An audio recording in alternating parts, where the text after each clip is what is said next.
Hello everybody, this is Almir. It's Geek Time again. It's time for the Commuting with the Software Engineer series, another episode. Before I start, I want to switch to my sunglasses because it's still bright outside.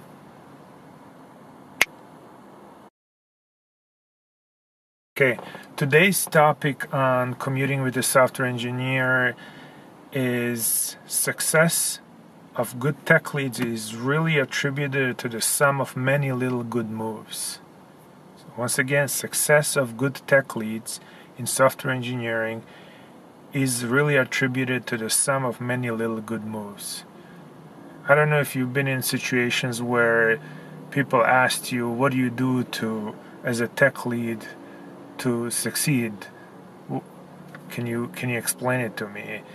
And there's no simple answer for this. Basically, there's no silver bullet saying, yeah, you need to do X, therefore you're going to be successful.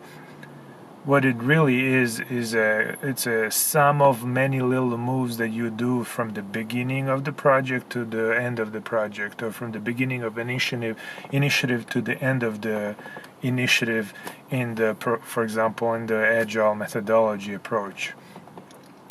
It all really starts it all starts way before you do any coding. It starts way before you do any design. It starts from the time when you, as a tech lead, get requirements, whether they come in a business requirement document and in one big document, or whether they come as in the form of epics in some agile methodology tool like Jira. And then the epics get broken down into user story. The epics get broken down into the user stories. Doesn't matter which way you get the requirements. The importance or the moves that the tech leads in software engineering makes start from that point. Assuming that you already have an established team, now you get the requirements from a product manager. As a tech lead, it's very crucial that you break those requirements into true business requirements.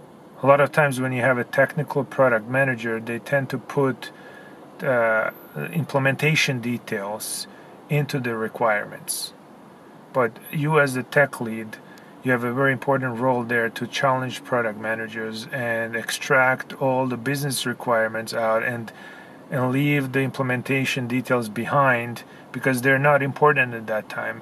If you do not understand the true business requirements, then these implementation details that are embedded in the requirements may steer the project in the wrong direction. So extracting the true business requirements and challenging and working with the product managers as a tech lead, that's where your role is crucial. So this is one of the moves that happens at the beginning of any time you receive a requirement, whether these requirements come every few months or these requirements come every week. Now that you have some requirements in the form of, let's say, user stories, it is important to come up with the proper design. If the design is required, if you already done this type of work before, then you can use the existing reference architecture and existing or previous implementations. But if this type of work has not been done before, you have to basically do the design for those requirements. And I've talked in the past before, when you take requirements, you first find a solution before you look into the design pattern. So there's another episode I did on that, where you have to find a solution first without trying to open the book of design patterns and picking, I think this design pattern would solve this problem for me.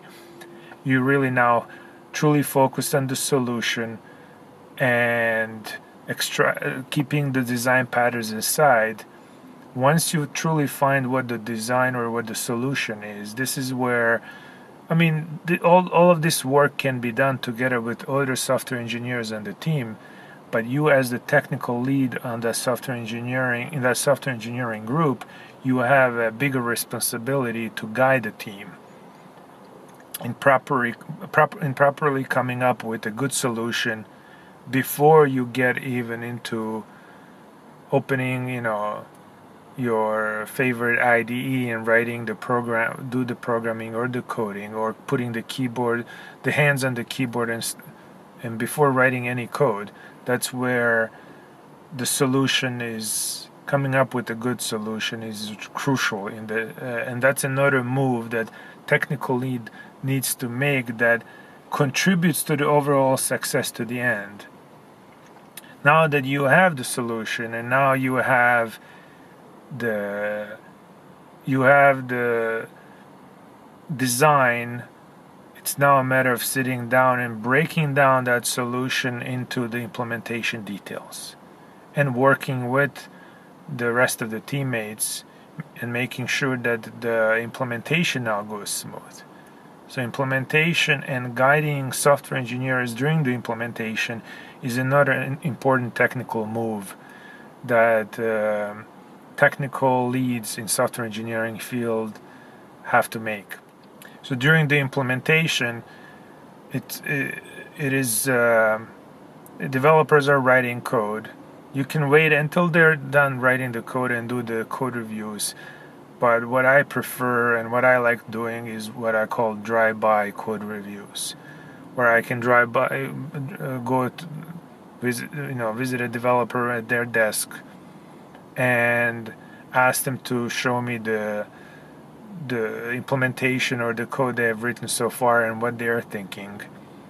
Obviously, I'm not going to be asking for documents from them because if we're in the agile methodology approach, you don't want to introduce too much overhead. I'd rather walk up to the developer and have them explain to me what they're thinking instead of asking them to put me pages of documentation on how they're going to implement it. All the classes and all the modules and whatnot. So I'll do a drive-by. They can show me, walk me through the code quickly from top down. I can give recommendations on what changes should be made. So basically the code review happens as the development happens, and you can pick and choose. I mean, it doesn't mean that we will approach every developer and walk through the code with every developer, but there's cases where you can say, let's set up a quick 1-hour meeting every 1 or 2 sprints and get developers in a room and then have them walk through the code quickly at the high level and explain it instead of going line by line. Because sometimes these drive-by or code reviews that are done in a form of a presentation are more useful than tech lead sitting in a dark room and going through the lines of code and reviewing pull requests in GitHub. And I know that studies have been done where they compare the value of code reviews where you go line by line in some form of a code review tool versus doing free-form code reviews where you drive by somebody's desk or you do quick presentation, half an hour, 1 hour in a meeting room, and you discuss, you do code walkthroughs, which are equally valuable as the detailed code review that you may do in a dark room looking at somebody's pull requests in GitHub. So that's another move that tech lead needs to make, and a proper move made here contributes to the overall success at the end of the project. Now the implementation is going on and you're making all these code reviews. You may have occasional design decisions that you have to make and some adjustments in the design. There is also steps that you have to take in order to get the application to the enterprise level. It's not only writing code, it's when the code is written, how will you deliver that code? There's the concepts of feature toggles that I talked about in one of the previous episodes. Then you have automation testing and where to focus in automation testing first. What is this step 2 in automation testing? Then watching and monitoring your application in production, what steps you need to take in your exception handling, error handling, logging, dashboards that you need to create in order to watch the applications in production and detect SEV 1 and SEV 2 issues quick enough before the end customers may even notice. So these are the little things that I talked about in one of the episodes describing the top 25 things to achieve the enterprise level of microservices. But these are the little moves that tech leads have to make together with solutions architects in order to contribute to that overall success of the project. Then when the code eventually goes into production, now how quickly can you react to problems? How quickly can you, when you do find problems, how quickly can you feed it back into the backlog and do the solutioning, design, implementation with your team? These are another moves that happen after you already delivered a project to production. But when you deliver something to production, that's not where it stops. You, as the owner of those services or APIs, for example, your job continues. It never ends. You're the tech lead of that team, and that team is responsible for maintaining and reducing the technical debt as they implement new features. So basically, you as the tech lead, you don't have a silver bullet for the success. It is the success of a tech lead and the team is really attributed to these little moves that a tech lead and a leader of a software engineering group can make throughout the project from the beginning to the end. And the end is not delivering something to production. An end is a moving target, because once you deliver something to production, you're responsible to maintain it, reduce the technical debt, and at the same time implement new requirements and new features. That's all I wanted to talk about today. Basically, if you're in a software engineering group and tech leads are shielding you from a lot of these processes and steps that are needed to be made in order to get an enterprise level of application, try to help your tech lead work together. It's a two-way conversation. It's not a tech lead always guiding software engineers on the floor. Software engineers also can help and propose ideas, and tech leads need to be open to those ideas as well. Basically, that's all I wanted to talk about. Thank you for watching. If you like my videos, please subscribe and click that thumbs up button. If you don't like my videos, you can click the thumbs down button.